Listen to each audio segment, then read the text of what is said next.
guys! What's creative today? Story time! So let's talk about my rice.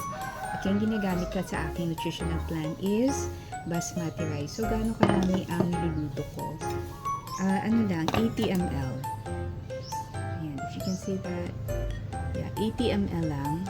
May sobra pa siya. So pag may sobra, kinakain nila brother at father dito sa bahay. So ganito lang karami ang aking rice at ganito kaliit ang aking rice cooker.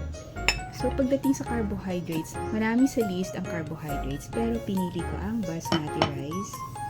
Yung last time na-mention ko na. Ayan, mas mahaba siya. Long grain. Ayan, long grain compared sa ating white rice. So unfortunately, walang white rice. The white rice is the regular rice that we have, yung kinakain natin. So wala yun sa listahan ko. Ang nasa listahan, we have black rice, red rice, walang brown rice.